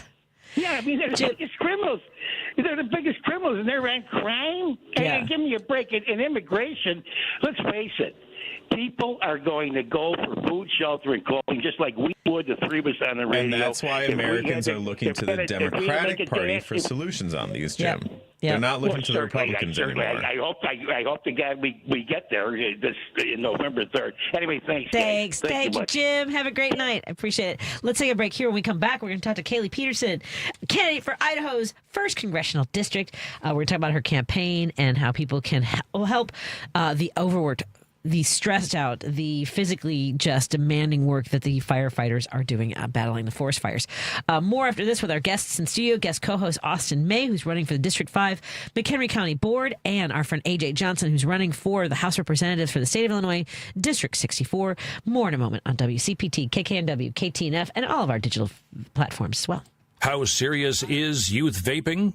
Irreversible lung damage serious. 1 in 10 kids vape serious. Which warrants a serious conversation from a serious parental figure, like yourself. Not the seriously know-it-all sports dad, or the seriously smart podcaster. It requires a serious conversation that is best had by you. No, seriously, the best person to talk to your child about vaping is you. To start the conversation, visit talkaboutvaping.org. Brought to you by the American Lung Association and the Ad Council. Latinos have been here always. Before, during, and after the founding of the United States. We are small business owners rising before dawn to power the economy. Hands that pick, manage, and prepare the food that nourishes America. Builders of our homes, our cities, our roads, our communities. Workers who labor daily to strengthen the very fabric of our nation. We are caregivers, teachers, doctors, engineers, neighbors, families raising the next generation. Latinos contribute over $4 trillion to America's GDP, bringing promise, innovation, and vitality to every corner of the U.S. We are the backbone, an indelible part of the American story. We are America. America is us. Learn more by going to americaisus.org and discover how Latinos have shaped America's journey and continue to forge its future. You know the national parks, but you may not know that they're supported by a strong foundation. A foundation for the future. We are the National Park Foundation. And together with your support, we are building a bold future where national parks are vibrant, protected, and welcoming. Today, tomorrow, forever. Learn more at nationalparks.org/foundation. Chicago's Progressive Talk, WCPT 820, where facts matter. You're listening to Driving It Home with Patti Vasquez. Thank you so much for driving home with us. Joining me in studio is my guest co-host, Austin May, who's running for the District 5 McHenry County Board. And we have A.J. Johnson, who's running for the State House seat for District 64 here in Illinois. Fired up. And well, let's not fire it up too much because there are fires going on. I know. This is terrible. It's a terrible introduction to talk about the horrible fires that are taking so much property, and hopefully people are staying safe in Idaho as well as Washington, the state of Washington. But we want to talk to our friend Kaylee Peterson, who's running for Idaho's 1st Congressional District. Let's start with the fires there. How are folks faring these days with everything going on there, Kaylee? It's really tough. You know, I just got off the road. I was up in northern Idaho for about 7 days, and it's difficult when you can't even see across the river because the wildfire smoke is so thick. I was in Spokane just yesterday. My staff flew out of Spokane, and the evacuations are coming right into Idaho. The devastation in a city of nearly 250,000 people, it's devastating. And unfortunately, we have a government that just isn't willing to look at the solutions to prevent these kind of issues. Yeah, I know when a catastrophe like this happens in a state like California, he blames the governor, right? That they didn't rake the floor of the forests and that they misused water. What has been the reaction from the federal government in regards to Idaho's fire? You know, our wildland firefighter fund was at $0 at the beginning of the year. And unfortunately, the reality is when you talk to firefighters, when you talk to our Forest Service, the massive layoffs that happened last year didn't just cause a loss of staffing that is necessary for these fires, but the experience and the knowledge that was forced out is probably one of the biggest issues. So you have departments where they say they're hiring, but they're hiring just a tiny percentage of the actual positions. You don't have the support staff, you don't have the advice, the knowledge, the relief crews. It becomes incredibly dangerous for people on the ground. And when we have no snowpack, when we're dealing with drought, when we're dealing with a wildfire season that's this bad, it becomes demanding and dangerous for the people on the ground here and our firefighters.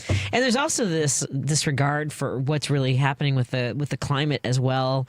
And you know, now we've changed regulations, deregulated so many of our industries that do put pollutants and elements into the environment that accelerate the rates at which our land is being affected and our communities are being affected. It's just when you say that there's no urgency to come up with solutions to make sure that people are safe, right?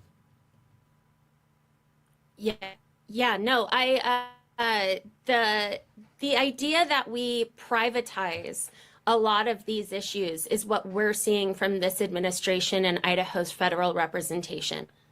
For instance, our Forest Service is deeply connected to the timber industry so that we're doing it in a smart and responsible way, that we manage these lands in a way that prevents fire.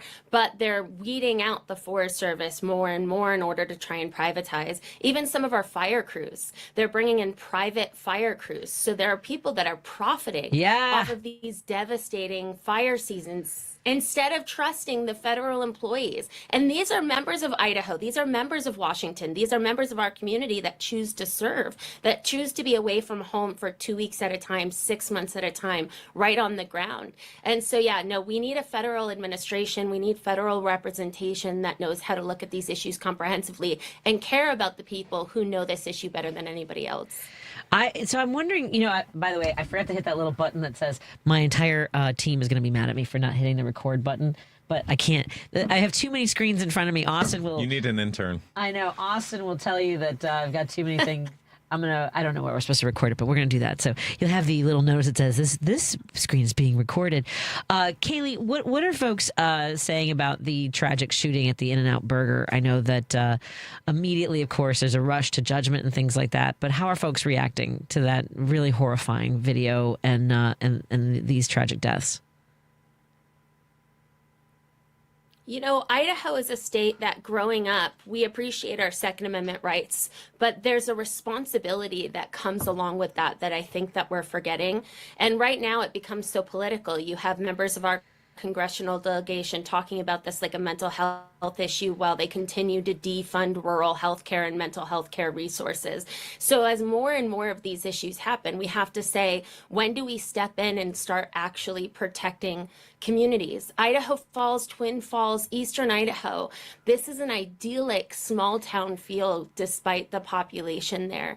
And so now we have Idaho communities that will no longer feel safe when they go out to the market, when they go out to free concerts. That's what happens here. And we have no solutions. Instead of actually talking about policy and legislation and ways to protect people, our congressional delegation is either silent or making it into social media sound bites and rhetoric that doesn't do any good. I think you hit the nail on the head, both, on the Second Amendment and the shooting and earlier in the forest fires issue. None of these are singular issues that can be solved by themselves. A forest fire is forestry management and agency resources and local firefighting experience and just manpower. Likewise, Second Amendment, it's not just, do you have a weapon? Are you allowed to have a weapon? But also, do you have, a community with mental health services for people that need it? Do you have, I had to go through hunter safety courses, all sorts of just little bits that add up to a greater mosaic that makes good policy. Yeah, I mean, that makes a lot of sense. That's exactly it. Yeah, go ahead. I feel I was just going to say that's exactly it. And I think that's what these politicians are looking for. They're looking to just put out a 5 to 10 second soundbite to rile people up to get the votes. But real leadership is people who serve their community, are a part of the community, understand these issues comprehensively. Whether it's fire prevention, DOJ did these layoffs and these cuts. They gutted these federal agencies. And now wildfire season is going to be more expensive than ever for taxpayers. The more gun violence that happens, this is devastating for communities, instead of just making sure that violent individuals don't get their hands on weapons and that local communities have the health care and mental health resources that they need. So that's where I think everybody listening, Washington, Idaho, Illinois, can do the most good, is by voting November 3rd for candidates who can talk about these issues realistically and comprehensively and do as much good in office as humanly possible. Tell us a little bit about your campaign. I know this is your second time running for the first congressional, or third time. I know you have a path and a plan ahead of you, right? Yeah, this is my third time running. So I started in 2022. We actually just hit 109,000 miles that we've driven across my district. Congratulations, that's huge. It's thrilling to be doing this.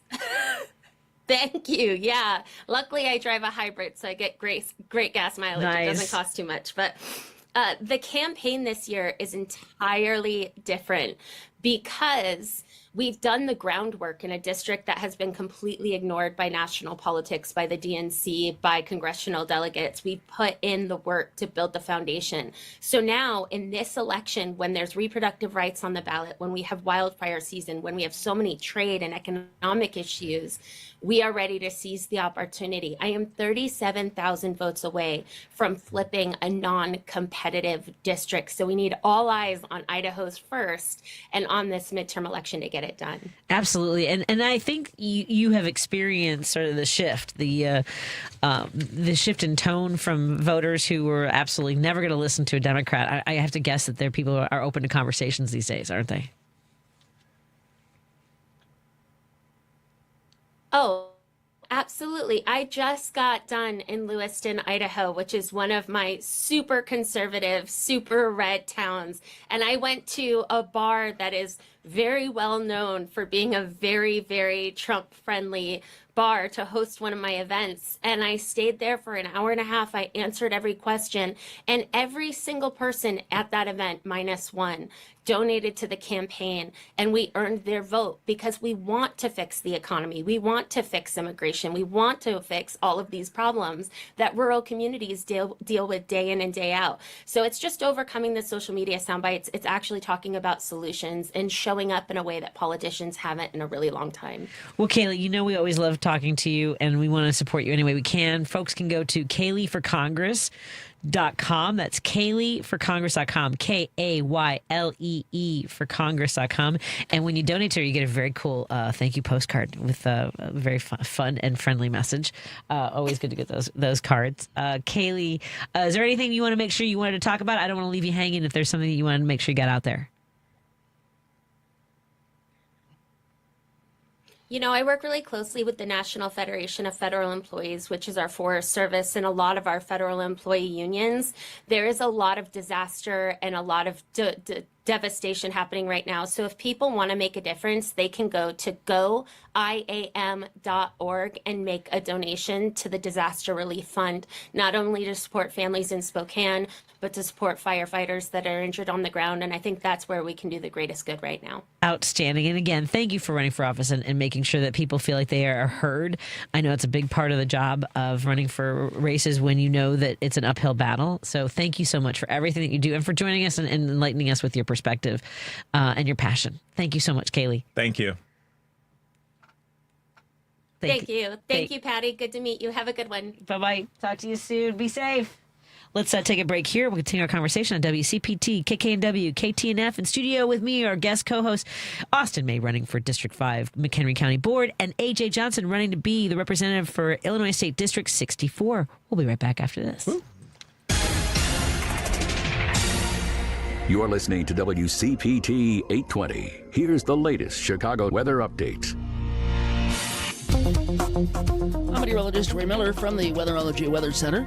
We'll see mainly clear skies tonight with a low temperature of 65 degrees and winds out of the southeast around 5 miles an hour. Tuesday, lots of sun, high of 84, and southwest winds at 5 to 10. Wednesday, showers and a few thunderstorms with a high temperature of 78. Thursday, chance of thunderstorms and a high temperature of 76. Friday, showers possible early in the day, otherwise sunny, high in the low 80s. That's the latest Chicago weather update. Right now, it's 79. This is Chicago's Progressive Talk, 820 AM, WCPT Willow Springs, and online at WCPT820.com, where facts matter.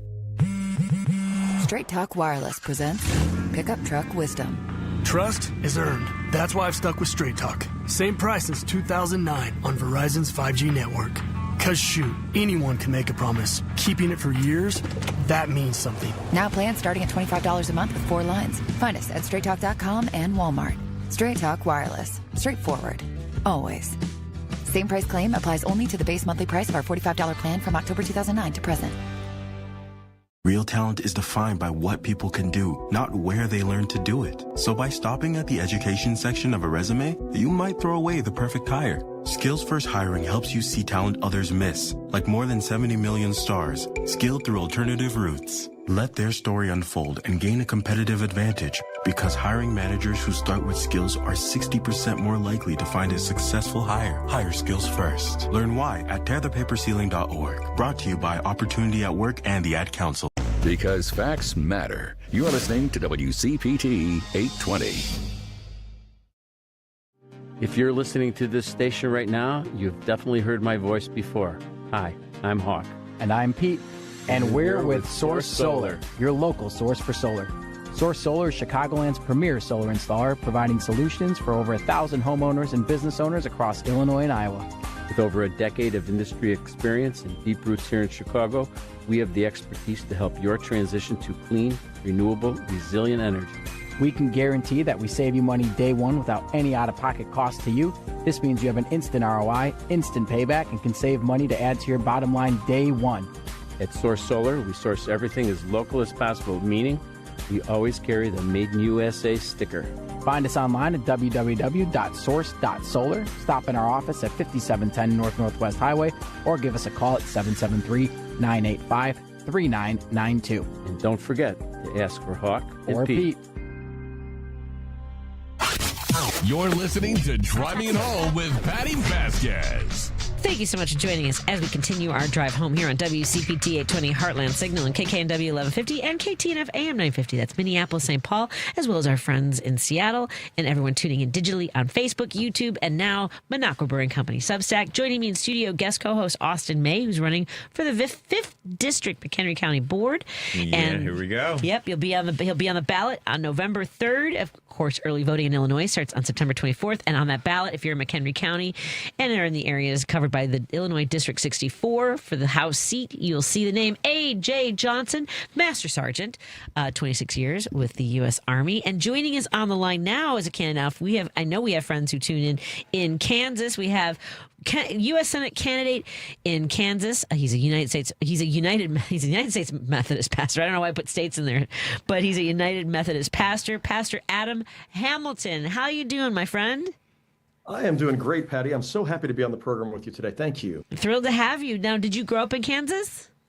I did. So I'm fifth generation Kansan. I've lived almost my entire life here, other than college and seminary. Oh, and so what was your family sort of, was it a very religious family? Was it kind of an expectation that you would become a pastor? No, absolutely not. So I was baptized Catholic, then I was kind of nothing, then a Methodist, then I was an atheist, then I finally got to church. And at 16, I just felt this urge and call to be a pastor. So I went off to college and graduate school. And that is quite a long journey. To 16. So just for reference, I was baptized Mormon, confirmed Lutheran, and married in the Catholic Church. So I don't know about having my basis and agnostic along the way. But he still got you beat. Yeah, it definitely has me beat, because by the time you were 16, you felt the calling to go to become a pastor. What were some of the influences that drew you to the United Methodist Church? Sure. Well, so I was at a little Pentecostal church when I was in high school, and I always had a lot of questions, a lot of doubts. And I got off to college, and two of my best friends were killed in a terrible accident. That raised a whole lot of questions about what's called theodicy, the problem of suffering, and how do you make sense of a good God and suffering that happens. And that led me to looking for answers, and I found some great Methodist theologians who had some ways of thinking about that helped me make sense. So in college, I became a United Methodist and went off to seminary after that. So Southern Methodist University down in Dallas is where I went to seminary. And so have you always been involved politically? Where did this urge to throw your hat in the ring for the U.S. Senate? Sure. Well, I have cared a lot about politics over the years, and I've tried to bring people together, Republicans and Democrats. The church I serve that we started 36 years ago, my wife and I, is a congregation that's the largest United Methodist church in the country and has about 24,000 members. Wow, and 35% of them are Republican. Yeah, 35% are Republican, 35% are Democrat, and 30% are independent. And so we've managed to pull people together in that center, which has been awesome and very unusual. But along the way, politics matters because it has to do with people, and it has to do with justice and fairness and policies that either help people or hurt people. And so it's always been of interest to me. But the last year and a half, I found myself deeply discouraged by things happening in Washington and feeling like both decisions and values were being reflected there that didn't reflect my values as a pastor or as a human. And I knew there were decisions made that would hurt people in Kansas and across the country. And after a year of telling my wife, somebody's got to do something, she finally looked at me in January of this year and she said, maybe you should do something. Wow. You've one of the larger nonprofits in Kansas City. You've got 450 employees. You have focused on helping people in our community. You know how to bring people together instead of dividing them. Why don't you run? And we took 4 days off of the church and drove across Kansas, visited 18 cities and asked people, what are your struggles? What do you wish would happen in Washington? And we came back, and I spent the season of Lent fasting and praying and just asking, is this something I should do? And we got after Easter, past Easter, and my wife and I felt like we should do this. We feel like we can help and make a difference, and that I might be maybe the one candidate running for the seat that could beat our incumbent Republican Senator Roger Marshall. So I was worried about the next 2 years and President Trump and what would happen in the next 2 years, and worried about the 4 years after that. And so I thought for 6 years, I was planning on being retired 4 years from now. But we thought if we can make a difference, we're willing to give it a shot. You felt the call to action, and sometimes there's no other excuse. Yeah. And, I preach every Sunday trying to inspire people to listen for that voice inside. We call it the Holy Spirit and the Christian faith, and to listen to that voice and to go out and to live out their lives as salt and light in the world, and to try to help the world look more just and kind. And finally I thought, okay, now I'm preaching to me. I got to go out and I got to try to do that. It's got to take a lot of patience to talk to folks who probably don't believe that you are a pastor and a Democrat. Well, how do those conversations go? Well, this was interesting. So 2 weeks ago, I had this happen. I was talking to somebody in the ag industry in Western Kansas, and she said, that was exactly what she asked. She said, okay, I just need to ask you this question. I don't want to insult you, but I don't understand. How can you be a Christian pastor and a Democrat? And so this was my response. I said, well, let's just talk about what Republicans and Democrats believe. And I value Republicans too, but I said, so Republicanism, often we hear it's about fiscal responsibility, limited government, a strong defense, and personal civil liberties. And let's say conservative values in some ways. And I said, so Democrats, if you think about what they stand for, it's education, it's the vulnerable, it's social safety nets, it's a progressive spirit that's trying to lift people up. And I said, if you think about those two, which sounds more like Jesus in the Gospels? Jesus never talked about fiscal responsibility, limited government, strong defense, or personal civil liberties, but he talked a lot about children and poverty and helping people who are in need. And I said, so you could ask the question, how can you be a Republican and be a Christian? And I said, no, I'm not really asking that question because I know how you can be. I really appreciate Republicans. I just want to say, I've been a Republican throughout much of my life, but I just want to say that if you're looking at these two parties, you can't just say, well, how can a Democrat be a Christian? Like, of course they could be a Christian. And so that was my answer. Yeah, I'm friends with the Dirt Road Dem, our friend Jess Piper out of Missouri, and she talks about that seems to be so much a part of the identity of being conservative is thinking that that's Christian and Democrats are not, and that's through a lot of propaganda and targeting people, dehumanizing people. That's another element to this as well as the language that's used in the Republican Party, in particular MAGA. I mean, it's challenging to keep for me to keep my patience. Is all I'm saying. Well, me too. It's belittling and demeaning, and that's part of why I got into the race. Was I just felt like I'm tired of hearing people, especially vulnerable people, belittled, demeaned. It just doesn't reflect our values. We're meant to, we're meant to care for the vulnerable. We're meant to love our neighbor and even love our enemy, not belittle them and demean them. And so, the Scripture calls us to a different kind of life than that. Well, I struggle with that last part. I know. We all do, but that's what makes it worthwhile pursuing. And, Pastor, as you are living it, being able to see the bigger picture and understand that, we're all imperfect. We've all got, I don't know, not necessarily skeletons in our closet, but, just past wrongs, and still finding a way to move forward in a healthier, safer, happier, more prosperous community of tomorrow and the next 5 years, the next 10 years. That takes a different kind of conversation than the ones that, frankly, many Republicans are currently having. So your candidacy is very exciting, I would say. Well, thank you. I'm really grateful for the opportunity to be running. And I was thinking about something, as you just described those values, and of course, grace is a big part of that. Grace is just this undeserved favor, undeserved blessings in our lives. But I was also thinking about a conversation I had in Holton, Kansas, and it's a rural area. And there was a man who came up to me and he said, I just want you to know I'm a single issue voter. And when you hear that, usually that means that person is about, they're concerned about abortion. Sure. And I said, what's your single issue? And he said, I will not vote for anybody who doesn't believe that we're supposed to love our neighbors, we love ourselves. Aww. And I thought, I love you. Aww. Exactly right. Yeah. And it has been tragic. I don't think there's a better word than that. How empathy has somehow become a curse word, frankly, in the modern American context. I can think of no better example of a life of empathy than Jesus Christ. Yep. To give all of yourself and to do it daily and in life and death. That is what we are called to do. That is public service. Yep. That's exactly right. I mean, and, I've taught my congregation, and I do this every day. I get on my knees when I begin the day, and I'm like, here I am. I'm yours. help me to pay attention. If I see somebody who's hurting, help me to reach out to them. If I see somebody who's hungry, help me to serve. Please help me to pay attention and use me. And I just think, even if you're not a person of faith, the idea that, we're meant for serving other people. We're meant to pay attention. And if you pay attention every day, you're going to find somebody who needs your encouragement or your care or your love. And, today I was making a phone call and I talked to this guy and he described for me he has Alzheimer's, and he says, I'm losing my short-term memory. And I never met him before, but we began talking, and all of a sudden my call wasn't about running for office. Now my call was about this guy's Alzheimer's. And he said, I can't believe you called me today. And he said, and I wasn't trying to call you back. I actually I left him a voicemail. He said, I was trying to listen to the voicemail, but I accidentally called you.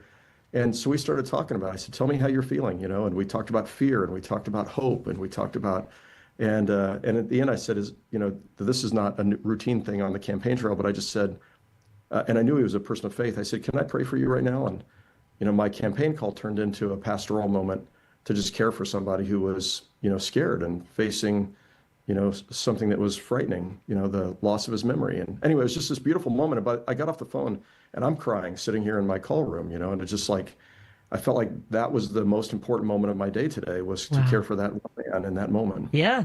Oh my gosh. And the primary is tomorrow. Do you have is there another Democrat in this race for the primary?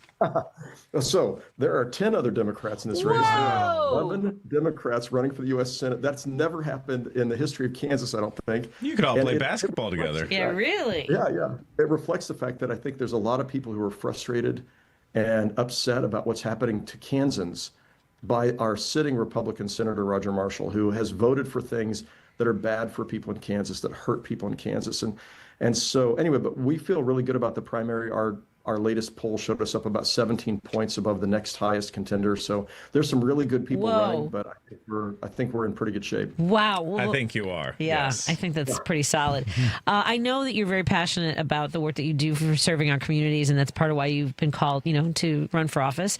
What are your thoughts? Because when I was advocating for programs that support the disabled, the elderly, after-school programs, early childhood child care, there were Republicans in Springfield, and we'll talk to AJ in just a moment when we come back after our conversation. There are Republicans who think that should all be taken over by philanthropic groups, by nonprofits, by charities. And we believe here at WCPT that the government can do harm and can do good. And a lot of that emanates from the states and from the government. What are your thoughts on how they've cut back $1 trillion from programs that help people who need it the most? Right. And then they threw back in $50 billion to say, hey, look what we've done when they've taken away. It was basically, it's disastrous. So what I'd say is, of course, we each need to do what we can do for ourselves. Government isn't the answer to everything. So we have agency. We can do what we can do. Then there's the community, and that includes our faith communities. It includes the local cities, municipalities, the state. But the federal government has a role to play. And when we get to the level of things that people, individuals, and communities can't solve, we need the federal government to step in. And their role is to help. Their role is we all work together. We're all the federal government. We all work together to help each other. And unfortunately, what's happened in the last 2 years is, instead of the federal government being a help, it's actually making things worse. So we use this phrase, closing the gap between the world as it is and the world as it's supposed to be. What the federal government is doing now is making the gap wider. They're making things worse rather than making it better. And that's got to change. There's a role that the federal government has to play. And all of us as citizens are a part of that. This is us helping each other. And so, yes, to individuals taking responsibility, yes, to local communities, faith communities, but we need the federal government to do their part. Well, thank you so much for joining us. And I know on this, I didn't even realize that when I looked at it, I'm like, oh, that's right, it's tomorrow. It's the eve of the primary. We wish you the very best. I know that early voting has started, and we look forward to seeing you on the other side of this great work. And thank you for everything. Best of luck.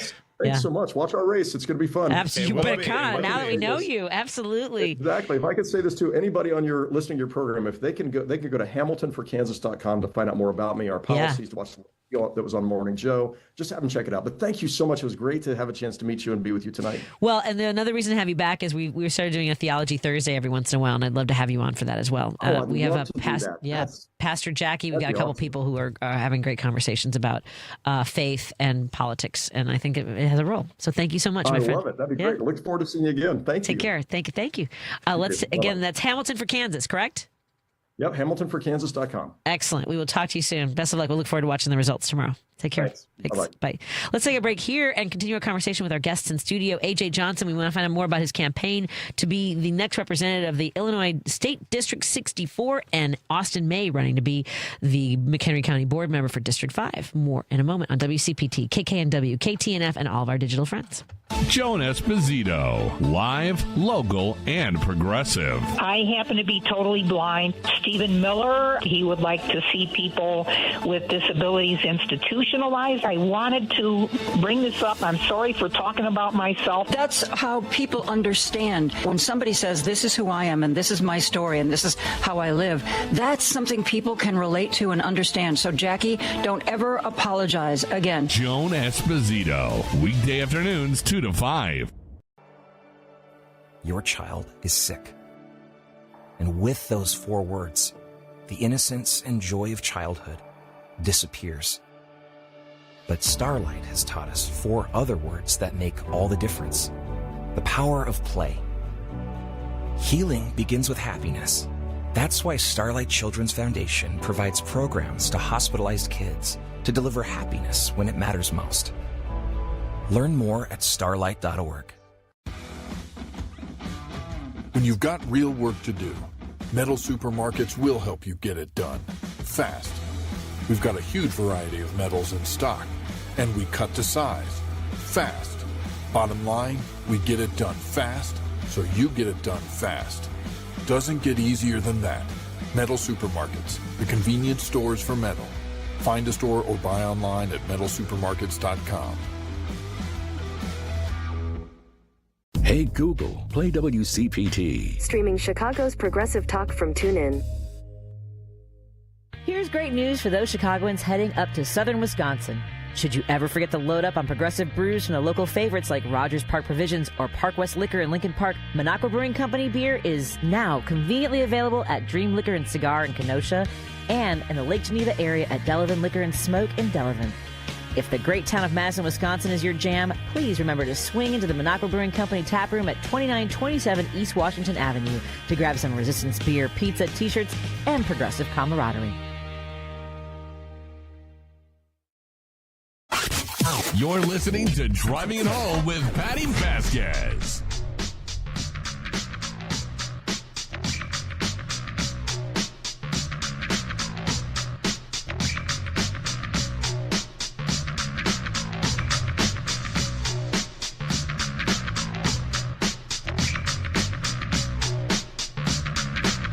Thank you so much for joining us. We continue our conversation here on WCPT 820 Heartland Signal, KKNW 1150 in Seattle, KTNF AM 950 Minneapolis, St. Paul. Hello to our friends who are tuning in on Facebook, YouTube, and Minocqua Brewing Company Substack. Please consider subscribing and sharing with your family and friends so they can join the conversation too. Thank you to our friends from McHenry County for providing those passes. We will have some more for the McHenry County Fair tomorrow. And I know that our guest co-host Austin May, who's running to be board member of the McHenry County Board District 5, will be at the fair with us on Friday. So will Natalie Ziemba, Councilwoman Natalie Ziemba, and our friend A.J. Johnson, who's running to be the representative for Illinois State District 64. Will you be at the fair this weekend, my friend? Yes, I will be at the fair on tomorrow, opening night. Oh, we're going to open tonight? All right. Yes, from 6 till, 9 or 10, whenever it closes. Party goes all night. I'll be there Tuesday. I'm also there on Friday, Saturday, and Sunday. You'll be there. Wow, it's quite a bit. Well, You're I will going to do see some you. bull riding and some funnel cake. I'm excited. I'm excited. I was there last year and had a blast. It was my first time going. Really? To McHenry County Fair. Normally I go to Lake County Fair, Okay. which is just going on and just finished. But I'm so excited about the McHenry County Fair. I'm like, wow, this is amazing. That's So fantastic. I'm really looking forward to it. Well, it'll be nice to connect with a lot of the folks in your community. You told us earlier one of the things that you're passionate about is making sure that people feel safe in their communities, including having access to housing. What is housing like in McHenry County, and what are some of the factors that is making it a little more unachievable for some folks? Yes, there's a shortage of housing all over, especially in Lake and McHenry County, which causes the prices to go up for trying to rent our house. It is insane because you have to pay your first month, last month, and security deposit. And sometimes it depends if you rent a house that's $2,000 a month. So right then and there, you need $6,000 to put down on a house. Yeah, that's not achievable for a lot of folks. Yeah, that's a lot of money. I had someone that called me and they said, AJ, I know you run for state rep. They say, well, how can I get into a house? Do you know any landlords that are renting? I said, well, what size family do you have? Well, there's 4 kids, a mom and a dad. So they're looking at least a minimum of 3-bedroom house. I said, well, 3-bedroom house, that's going to cost you anywhere from $2,000 to $2,500.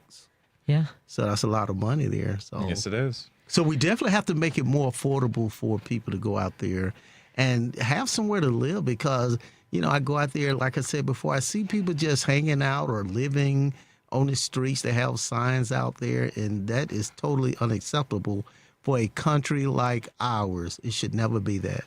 Well, I agree completely. And I know, Austin, you work very hard for the community of McHenry County. For those who maybe don't know what a county board member does, give them a little bit of an outline of the role and what you bring to it. Yeah, so the county board is a 18-member sort of tiny policy-making body that is the government of McHenry County. And when we're doing our job right, we are connecting between, you know, policymakers in Springfield and municipalities, ensuring everything from, you know, just the roads are cleaned in winter and the potholes are fixed in summer to, you know, zoning for new commercial areas that are not in municipal areas across the county, covering public health, mental health, the sheriff's office, all sorts of just the essential services that keep the county functioning. But beyond that, we need, as AJ said really well, to be looking much more seriously than we currently are at the housing issue. So as it stands currently, Illinois is short about 150,000 houses. By 2030, we would need, just to keep pace, 230,000 additional houses across the state. Obviously, we're going to miss those, and you know, every state and every community across the country is. We are in a nationwide housing problem, but for McHenry County and Lake County and Chicagoland and, you know, the broader Midwest area, if we want this to be a place that people can afford to grow a family or to retire in, we need the housing to match it. Well, thank you so much, both of you, especially in regards to wanting folks in your communities to feel as though they can have access to the, you know, the American dream, which is having a house, a roof over your head. Picket fence, a golden retriever, 2.5 kids. All the things. That's perfect. That's AJ Johnson running to be the representative for Illinois State District 64. And folks can go to AJ for State Rep. You can hit us on all the social media and our website, AJ for State Rep. But when you go there, just remember, I am fired up. So when you ever see AJ, just say, AJ, I am fired up. We're fired up for the campaign. And a better way, MC.com. Thank you, everybody. Good night. Love you, Lady B. 1 in 10 people age 50 and older in the U.S. have early age-related macular degeneration. Because macular degeneration often has no early symptoms, many don't know they have it until irreversible vision loss has already occurred. Don't miss life's most beautiful moments. Schedule a comprehensive eye exam to protect your sight. Macular Degeneration Research, a Bright Focus Foundation program, offers free resources and tips for healthy vision. Go to stopamd.org to learn more. For the ones who get it done, Grainger offers the